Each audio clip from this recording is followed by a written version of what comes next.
welcome to today's event. My name is Giovanna Simonis, and I am a CU at Work executive with Piedmont Advantage Credit Union. My work entails partnering with local employers and organizations to provide access to our credit union's products and services. And that's why I'm here today at Cognition in Davie County. And I am here with Jessica Scott, who is the director, and she'll let you know a little bit more details about this really cool and neat space. I highly recommend you coming and visiting. We are so excited to have Piedmont Advantage Credit Union in our maker space at Cognition of Davie County. We're located in downtown Mocksville.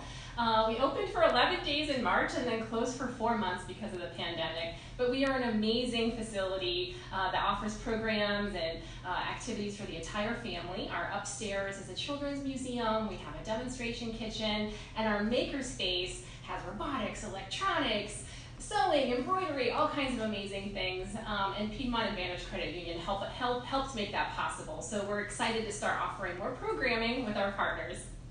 Well, thank you so much, Jessica. We really appreciate it, and please visit. It's a really, really cool space. With that said, enjoy. So the products and services, one of those services that we offer is that we provide and promote financial education. Because as a credit union, we do believe that everyone should have access to sound and holistic financial education as it pertains to personal finance. Because we all know for many years schools did not teach that. For today's workshop, we're actually going to have a very lighthearted conversation because finances can often be a very rigid subject. But I do hope everyone enjoys today's event. And if you have family and friends who may enjoy this or may see benefit, please let them know that they can see this program about money and spending in our Facebook page for Piedmont Advantage Credit Union, and it will also be posted in Cognition's page. So, yay, on we go.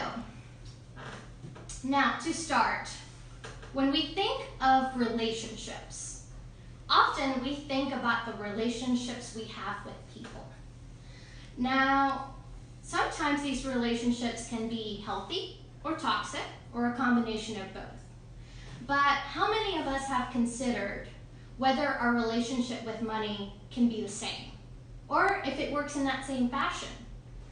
To begin, let's do a quick activity. If you have a moment, I recommend you grabbing a piece of paper and something to write with. If you are more of a technological person, feel free to grab your phone and go under your notes section. Now, let us see how we think about money. What are some of the thoughts, some of the terms, some of the sayings that come into mind when you think about money? I will give you 1 minute to write these down, and I'll let you kind of go on and go into your pace. And once the minute's over, then we can kind of revisit. So, on we go. I'll dance for a moment. And two, if you have any questions throughout the whole program, just please comment away and we can get Giovanna to answer those live. Yes.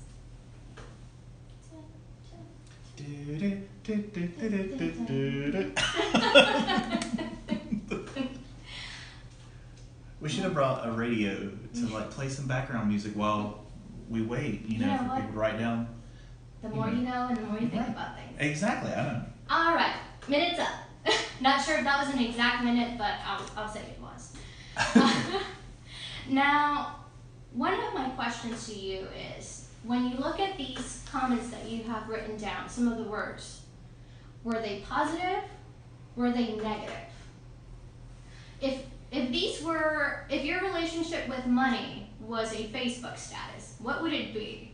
Would you be in a good relationship, or would it be complicated? Now, let me go ahead and kind of tell you a personal story about myself before I got into the financial sector, and then we can touch a little bit on the words that you have written down. I grew up in a very humble home. My mother raised all of us, and we were a total of 6 children. So My father passed away when I was very young, and so she had to basically carry us through. Very strong, powerful woman, the most that I know of. Now, growing up, my mom always ensured that we had food on our table and that bills were paid on time. She always would tell us, pay your bills first. And anything extra, you put that into your savings, all of it. No room for fun. She shopped around for groceries to find deals. And so she was always prepared in case of an emergency because she always saved. Now, I grew up, and now I am with my husband, and I had all of those thoughts and all of the things that my mom would tell me engraved in my head. So in my mind, whenever I saw a pair of shoes, I was like, no, that is reckless spending. And even after getting a full-time job, and even after I had enough money to like treat myself, I was like, no, that's selfish. My husband had to have a talk with me and tell me, honey, everything in moderation, even moderation. And so now I have a spending plan that includes vacations and things for fun. I actually have an account labeled fun, where I force myself not to feel bad about spending because I was intentional. And that's something I want you to really think about and something that I want to highlight. And it is the word being intentional. Now, back to our activity. Does money make you feel confident, or does it make you feel insecure?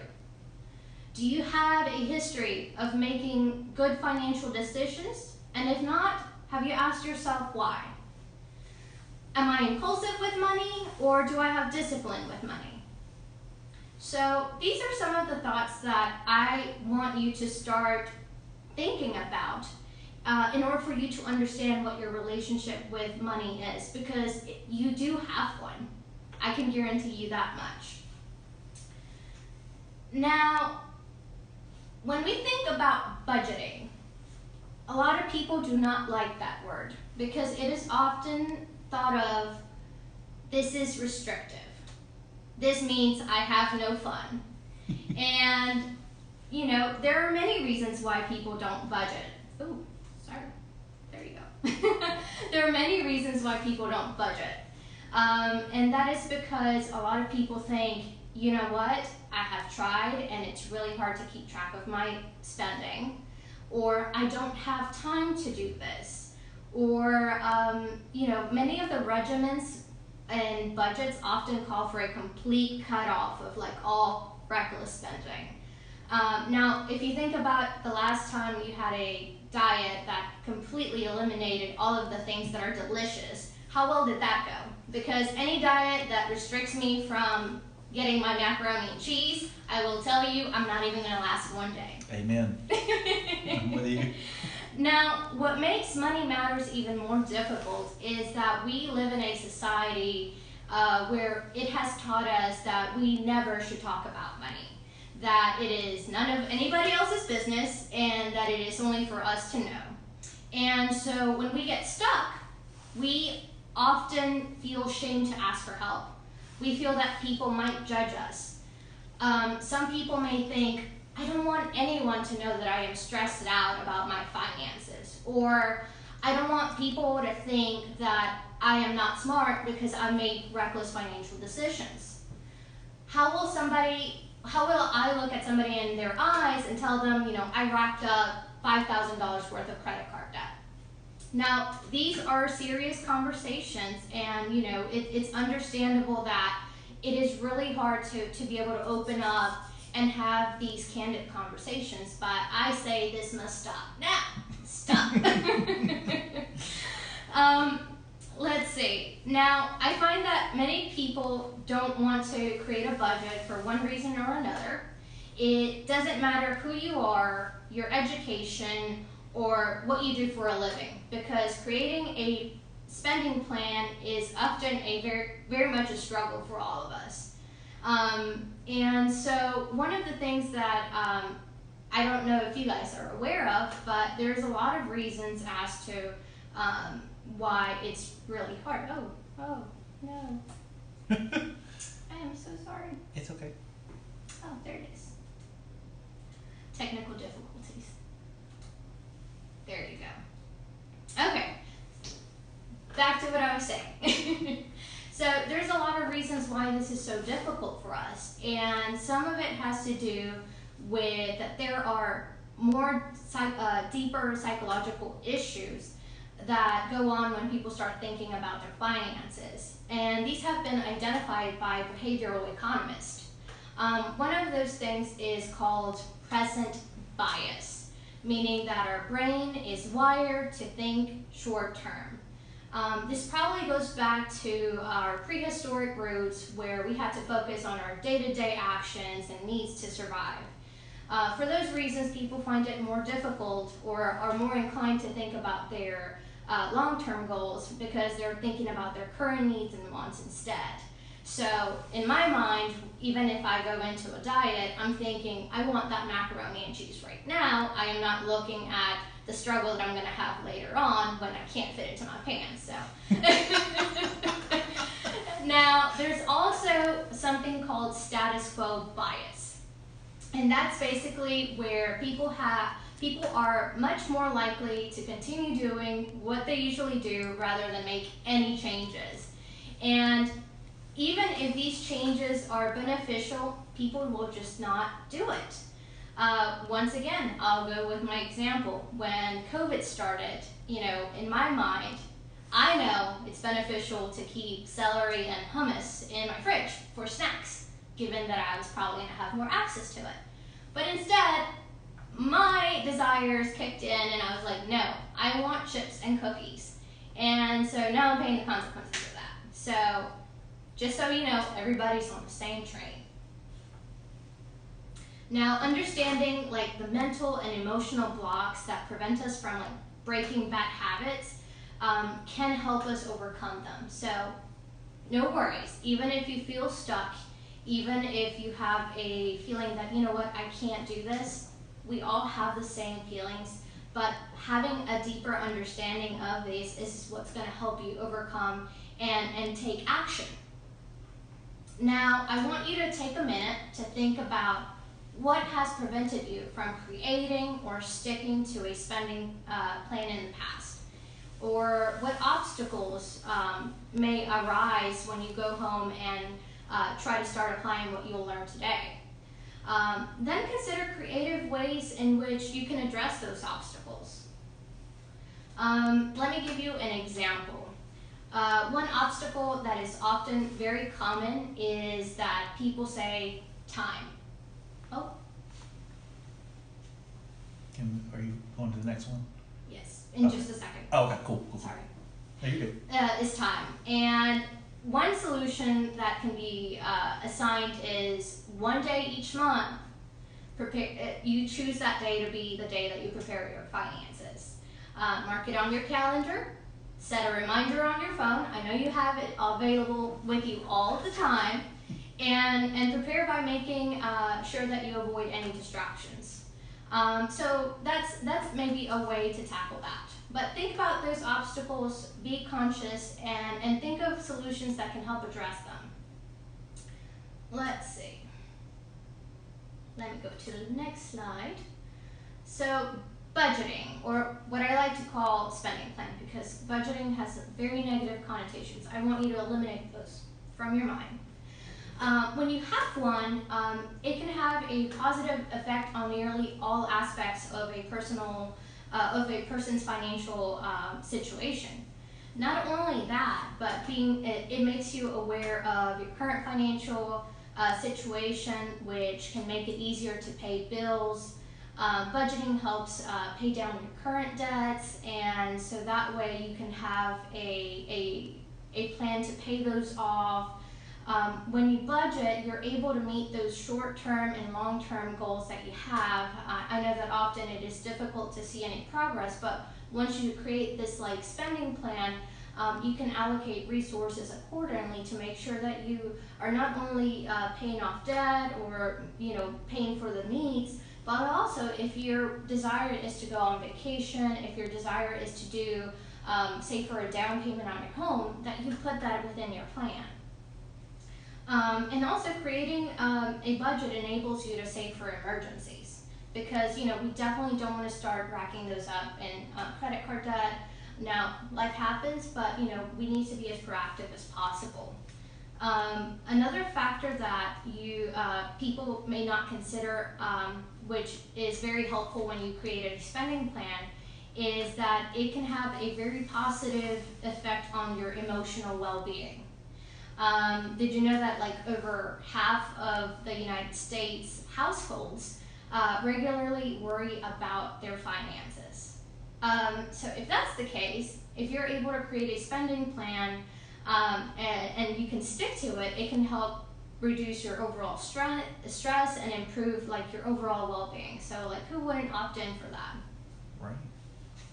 Yes. And one thing I want to help people understand is that budgeting does not mean restricting all your wants, but rather controlling where your money is going so that even you have enough money to even pay for the fun stuff. So just putting that out there.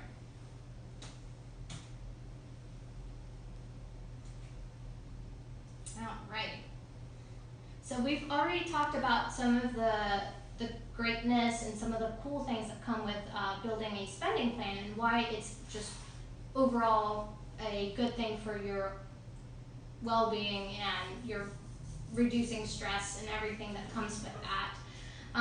But once people start getting serious about budgeting, when it's usually when they have specific goals in mind. We'll discuss about different financial goals and what your personal goals are, and maybe how to create a plan to achieve them. Now, goals can be separated into 3 different categories or areas. There are your short-term goals, and I also like to call them your current year goals, where you might want to focus on a short vacation. And this is not a jet setting across Europe for months, but more of I want to take a cabin trip over the weekend. It could be that, for example. Then there is your long-term goals, which take usually a little bit longer to accomplish, like you're talking about 10 years. Usually these include building a college savings fund, or one of the biggest, long-term goals, which is retirement. And I usually call this your future you, because anything that you do currently now for short-term is for the benefit of you, and then anything that is long-term will be for the benefit of your future you. So whenever your current you takes away some money, it's taking it away from your future you. So that's something that I want you to think about and just kind of put that into perspective. And then there's your medium-term goals. Usually these are somewhere in the middle. It is not necessarily covering full college tuition, but it could be saving for a down payment on your home, or buying a new car. Usually the longer your goals are and the longer it takes to achieve them, the harder it is for you to accomplish them or to stick to a plan. And remember, we humans, our brains are wired to meet the immediate needs. So something that will happen in the future, like a vacation, it just seems so much harder to save for that than it is to just spend it on some shoes today. Now, I want you to take this moment. If you have a pen and paper or pencil, whatever it is, if your kids are around, grab their crayon and and think about your personal goals. How much do you need to achieve your goal? And how much time do you have to save? For instance, once again, if you want to take a cross-country trip next summer, determine how much money you will need for your vacation, and then how many months it will take for you to save that I want you to think of at least 3 different goals, and in addition to building your emergency savings. And we can kind of take maybe 2 minutes because I'm ruthless and I don't give enough time. But if you will, take a moment to jot down all of your goals, whether they're short term, long term, or medium term. So. Yeah. And while they're jotting down stuff, I'll ask a question just for my own knowledge. Okay. Just because me and my wife are in that season where we're looking to pay off things. So, and we're trying to set up, like you said, the emergency funds to make sure that we have that just in case something should happen. Heaven forbid, like another COVID shutdown. What will we do?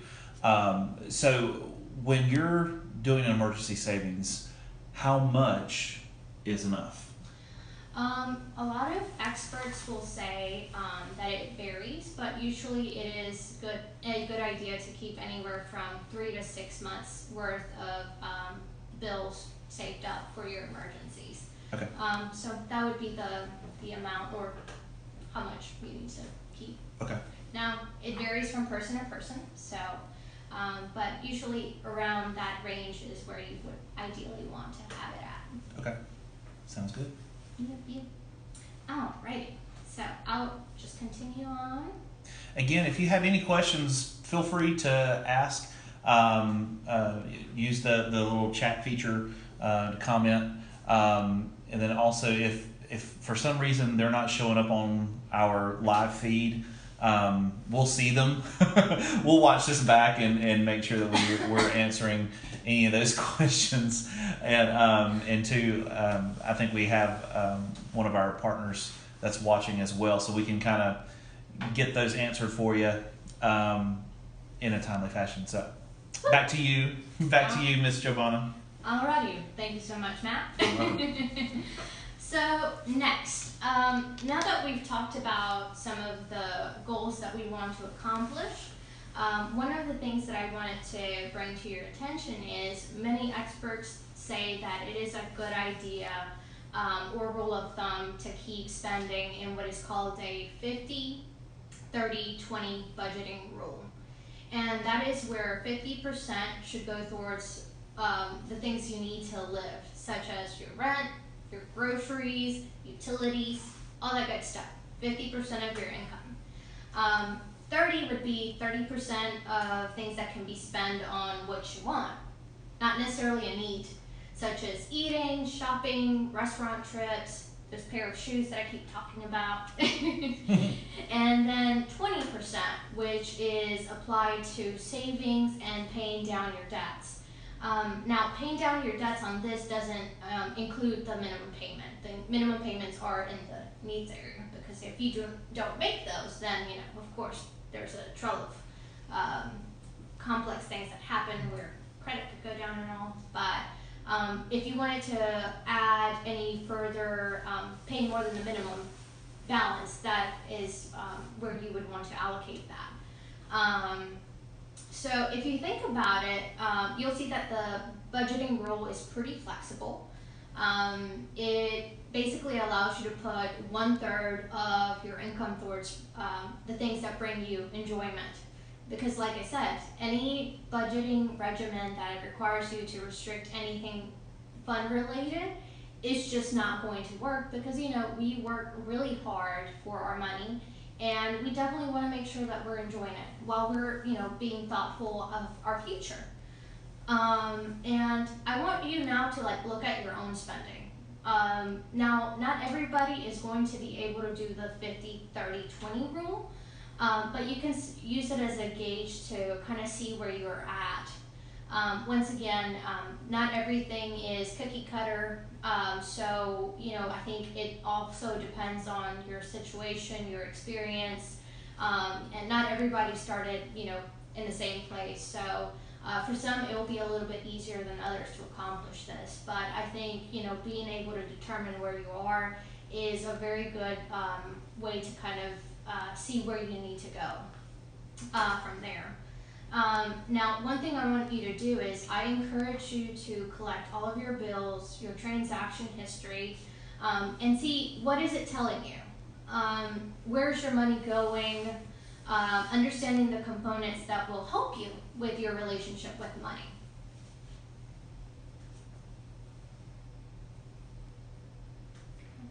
There you go. Okay. Now, for the 20% rule of the savings category, you really have to be very strategic about this. Following the recommendations may help you, reduce your debt, which will allow you and help you free up more income faster, which will help you ultimately save more. So here are 3 recommendations for that. One, of course, is building savings to cover emergencies. We talked about, having at least 3 to 6 months worth of emergency spending for in case something were to happen. Hashtag COVID. Right. Now, Hashtag 2020. 2020, it's been a year, y'all. It's been a year. 2, contributing to a retirement fund, especially if your employer matches your contributions. If you can't do anything more, at least always contribute your match, because that is free money that you're saying no to. So if somebody came in and was like, okay, here's $5, are you gonna say no? Free money's always good. That's right, free is for me. Hey. And 3 would be paying off high interest debt. So we'll talk a little bit more about that coming up. All right. So why is it so important to pay off high interest debt? Now, some debt is more harmful than others, and the one that we're going to be discussing currently is credit card debt specifically. And this is for a couple of reasons. One, we'll use this example. I don't know if you can see it, but let's say that first, if you don't pay off your balance, you accrue interest. And what does that mean? That means if you charge $5,000 on a credit card that is 15%, and let's say that first month it earns 60% in interest, and you're not able to bring down that balance, what happens is now you're going to have what is called compounding interest, where not only are you being charged interest on the original $5,000 that you're started with, but you're also paying on the $60 that was added to your balance. And some of the times people fall into what I call the hamster wheel of debt, where if your minimum payment is $60, but they're charging you $60, sometimes even more, what happens is you're not paying anything on your principal balance, and your balance continues to be $5,000, and you just keep accruing more interest and more interest. So, in the end, you might be paying your lender hundreds and hundreds of dollars in interest when you could have been utilizing those funds for your vacation or the shoes that I keep talking about. I'm going to keep talking about the shoes. I think we're going to have to go talk to your husband. get you some Please shoes. don't. Don't tell them. Oh, promise. Now, the point is, credit card debt can be very costly, and if you work to pay off these debts, you'll be able to apply what you use towards, once again, what you're paying on interest to place on your savings goals instead. So look back on those savings goals. If your savings goal is to save for a down payment on a home, wouldn't you prefer those $60 going, to that goal or that account? All right. So the first, it's now that we've talked a little bit about goals, we've talked about maybe paying off some high interest debt to help with those savings goals. I think one of the things that I wanted to make sure we talk about is how can we develop a strategy to ensure that we keep and maintain this spending plan. If we go into the trouble of analyzing what we're spending money on, if we're going through the trouble of, writing down what our goals are, what can we do to be proactive to ensure that we're able to achieve these? Not just have them written down, forget them, they're sadly lying somewhere and collecting dust. We don't want that. We don't want that. I think one of the first strategies is a combination of mindset and habit. Many experts recognize that people have a much more better response towards rewards rather than punishments. Think about your children. They respond better to when you reward them for something or when you punish them. I know I was a child that I was like, no, I'm not having this. I understand you had a rough time raising all of the 6 of us, but no. So, when it comes to changing behaviors, you have to think about that. So what I want to make sure people do is think about budgeting and building that spending plan less of a chore and more of allowing you to give yourself short-term incentives for savings. An example of that is, maybe you save a little bit of the money that, for all of the good habits that you're doing. Maybe save for a really nice dinner or an expensive bottle of wine, not too expensive. That's right. Or whatever it is that will, make yourself feel good about what you're doing. It is equally important that you don't feel shame or guilt if you slip up, because it's bound to happen. Like I said, there were many diets that I went on that eliminated macaroni and cheese, and guess who went back to that macaroni and cheese? I did. So don't beat up yourself if you're not able to do it in the first times you try. The important thing is that you keep trying, because the more you do it, the more it's going to stick. It's eventually going to become a habit. Now, strategy number 2 is make it automatic. Now, once again, our focuses and our tendencies is to avoid things that are too difficult. So me moving money from my paycheck into what a account named bills is very difficult for me, because I don't want to put it in bills. I want to put it in fun account. So one of the things that you could do is set an automatic transfer. If you know that it's going to be difficult for you to save it, just set it and forget it. That's the best thing that you can probably do. Another thing, talking about fun and bills accounts, strategy number 3 is create buckets. It involves creating buckets for all of your savings goals. Research shows that it is more difficult to save for specific goals if you're just compiling it in one checking account, if you don't see the breakdown. So instead, create specific accounts for your specific goals. So look back at your goals list. If your goal is to save for a down payment on your home, guess what? Go to your financial institution or come to Piedmont Advantage Credit Union. I can help you. And you can open up an account labeled down payment or for my home. That way you understand exactly what's going into that bucket. There's nothing more exciting than seeing that grow and seeing all of your hard work and effort materialize. So that's one of the things you can do. I have a vacation account, I have a fun time account, I have a house spending account in case the roof breaks down, which this year it did. So, it is important to make sure that you have different buckets, create different accounts for all of the goals that you have in mind. It's going to make it much more easier, I guarantee you. And last but not least, definitely get real-time feedback and set reminders. If you're, use technology for your advantage.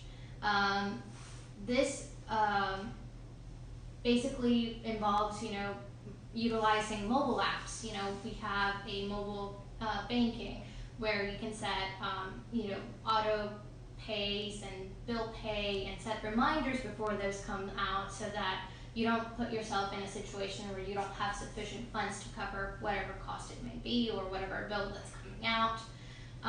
And these can help you track your spending, manage your finances, and pay your bills. So my strategy number 3 is ensure that you set reminders. Use technology. It's all around us. That's right.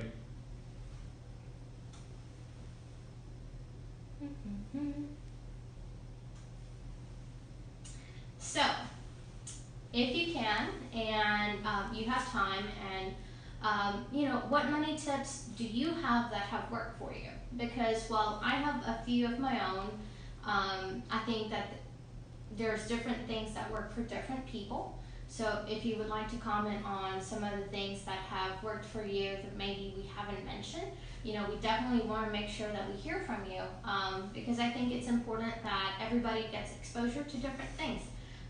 What works for me, creating different buckets may not work for someone else, and they've decided to do, I know that some people use the envelope system with cash.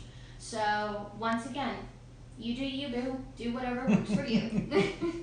Yeah, like one of the things that I've heard a lot of people say is that they'll go to their HR department, to set up direct deposit at their financial institution.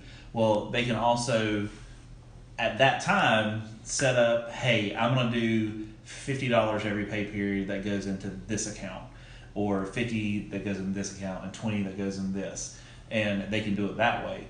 I know a couple different saving tips. You might even be going to mention this, like about the vacation club and things like that. Okay, I'll let you talk about that. But that's another thing that I've heard a lot of people use is when they're trying to save money that way, that they actually are intentional, like you just said, Yes. in doing so and creating these accounts. And what's cool is they're already out there. Yes. And it's just you gotta ask about them, and some that's why we're here talking today, is that we want to give you some really cool tools to help you achieve those goals. For sure. Yeah. For sure. Thank you, Matt. And that definitely brings a lot of important things to consider. Is there are so many avenues to accomplish your goals. There's many vehicles, by setting up automatic transfers directly with your HR through your payroll, or once it hits your account, set up those automatic payments coming out and going to where they need to be, or the necessary accounts that you have set up under you. You don't have to stick with just a savings and a checking account. Like there's vacation club accounts, rainy day funds, just a little bit of everything. And the cool thing is a lot of these accounts have, you can earn extra interest or dividends. So make sure that you're being mindful of that, because if you're gonna not really take out those funds immediately, you want to make sure you're getting a good deal to see what you're getting in return for keeping it in that account. So, but yeah, thanks, Matt. Welcome. Alright, so things to keep in mind, to make sure that what you leave from all of this session is one, recommendation is find professional help. Don't try to do it alone. I know that, like I said, society has taught us that we just do not talk about finances. It is something that's very personal, but I say that, if you have somebody who's helping you, who is honest about helping you, you shouldn't feel any sense of judgment from them, no sense of like shame, because these are not healthy feelings and notions. And if you truly are trying to overcome a lot of the financial obstacles that may be there, it's important that you feel safe, that you feel secure, and that you're okay to open up. One of the things that I tell people is when they're working with me is the more I know about your situation, the more I am able to find different solutions. You may come in and say, you know what, I want to do a personal loan. My home, my HVAC unit broke down. And so in your mind, you're thinking of a personal loan when, I dig a little bit deeper and, we realize that you have a open vehicle with a title. Instead of doing a personal loan, we could do an auto loan, which is much cheaper, less interest, and, it's just something that could help you. There's different vehicles and products and services that we can utilize. And I know that one of the analogies that we often use is you don't go to a doctor and tell them what's wrong with you. They'll be able to, you can describe some of the pain points that you have, and they'll be able to diagnose what you have going on and prescribe the medicine that goes according to that. Same thing with your financial health is, we know what tools we have available. It may not necessarily even be a product, and in order to help you accomplish your goals. Now, another thing that I want you to make sure is if your money is not aligning with your short and long-term goals, I want you to ask yourself why. Why is this happening? What is stopping you from being able to accomplish these goals? Look back at your transaction history. What is it telling you? What are you prioritizing? Often I am guilty where I sometimes don't pack my own lunch, and I can see, when I was working from home, I realized how much money I was saving from not going out to eat. So just identify some of the key components that are keeping you from, accomplishing your goals, and work backwards. Okay, well, how can I address this? What is a creative solution that will help me? It is difficult, I know it, but it can be done. Promise. Now, 3, when we're talking about your goals, what are you saving for? What are your goals? If you, before you can go anywhere, you have to know where you're going. You can put that GPS, but if you don't have an address or anywhere that you want to go, it's not going to take you anywhere. So I think before, just don't be too hard on yourself. If you have in mind what you want to do, what you want to accomplish, make sure you write those down. Make sure you picture them, you visualize them. If it's, getting that new home, let that be the motivation as to, what's pushing you forward with your spending plan and keeping, sticking with it. Number 4 is start now, don't wait.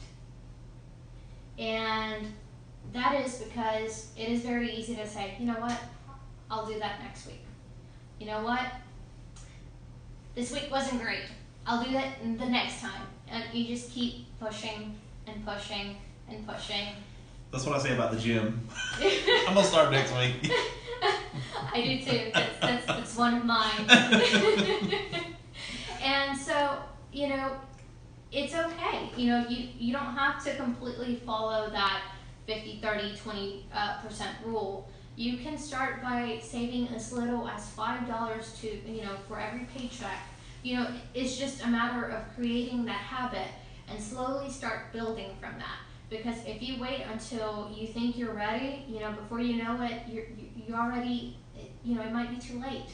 I have seen too many instances where somebody wanted to buy a home and they didn't, plan accordingly, and they're like, I found the home of my dreams, I'm ready for it, but either, they didn't have the full down payment, or their credit wasn't where it needed to be.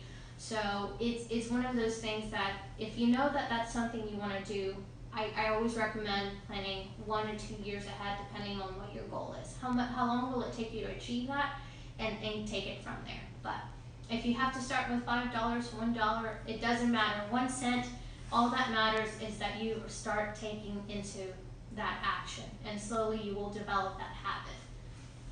And number 5, and this is very important, y'all.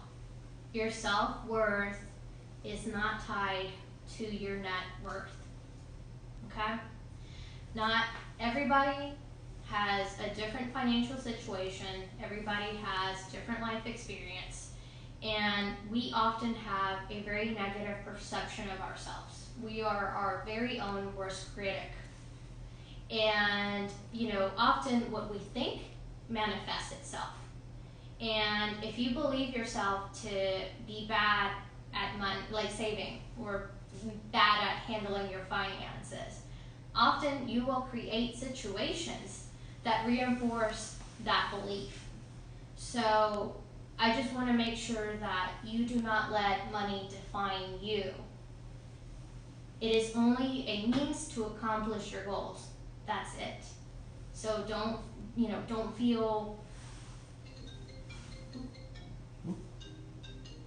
like you're, make sure that you understand your worth and that you understand who you are, and that is not tied with your money at all. But we can definitely help. Sorry, phone. I knew it. See, I had mentioned it earlier. I said, you know what, I'm going to turn down my phone volume because it's going to go on, and of course it happened, but it was my other one. It's all good. It's good. With financial security comes more freedom to enjoy your life. So if there's anything that's, pulling you down, remember that in the end, it may take a little bit more effort up front, but think of all of the reward that comes from, saying, yes, I accomplished my down payment, or yes, I took that trip, that vacation with my family. It's those little moments that truly will make a difference. So think about it for your own well-being, for your own freedom.